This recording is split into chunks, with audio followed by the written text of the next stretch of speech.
Good morning. My name is Ari Obenson, President and CEO of the International Institute of St. Louis. Thank you for joining us for this speaker series. The Institute is known for the Festival of Nations. And this year, as part of the Festival of Nations season, we picked the theme, Bridging Cultures, Inspiring Action. And one of the ways in which we choose to do it is through educating and empowering people towards building a more inclusive society. And so we came up with this speaker series called Inclusion St. Louis, where primarily we're asking and trying to answer the question, is an inclusive St. Louis possible? And if it is possible, how? And if it's not possible, why? And we are hoping that this provocative question is going to inspire people into action, because it's only possible if we choose to make it possible, if each one of us plays our part in making this possible. Today, we are going to be having a conversation around how the practice of diversity, equity, and inclusion can lead to a more inclusive society. And I'm thrilled to have the panelists that are with us today. Thank you very much. And thank you for asking me to do this, because I have obviously been a fan and a supporter and a volunteer with the International Institute for a number of years. And I think this is such an important and timely topic, because I think a lot of people who are watching today would generally be supporters of the International Institute and diversity, equity, and inclusion. But I think that what we've seen over the past 5, 10, 15 years is that we are getting more diverse. We're getting there, but that's also causing some backlash. That's causing some people to say they don't like this. And, we've seen the results of this over the last few years. So I think we should also maybe address today, how do we reach those people? People watching today are probably going to be on board with diversity, equity, inclusion. But for those who are not, and for those who would fight against it, how do we talk to them about how it benefits not just a company, but also our communities and our neighborhoods and all of our lives? And Brian, let's talk about Claim Academy, which, for people who aren't familiar, I love the mission of Claim Academy is, and you can fill us in more, but teaching people the very important job skills of coding and software development, which, as we know, is one of the big jobs out there, one of the big careers of the future. So what does it mean for you, DEI, at your workplace?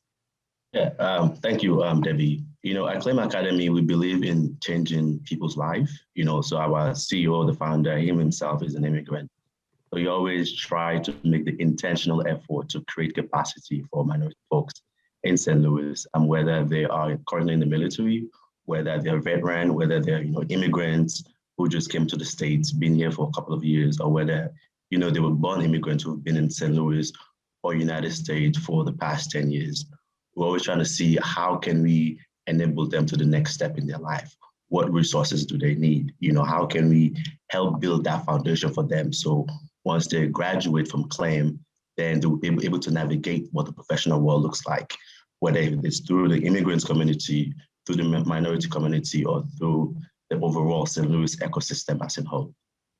But there is a difference between equality and equity. Equality means that individuals or a group of people are given the same opportunities so they can achieve their greatest potential, whilst equity recognizes that each person has a different circumstance. And so resources should be allocated to people based on those circumstances. And why is that important here in this conversation about inclusion? I've always said that it's important because not everybody in the community, if we imagine this to be a race, a 100-meter race, not everybody has the same starting point. Some people, based on their circumstances, are at the starting point, and a few other people may be far behind the starting point just because of the circumstances, the background that they have, and where they come from. And so if we want to see inclusion, we have to create opportunities for people to level up, so that we kind of level the playing field and then give people the opportunities that they can achieve their greatest potential.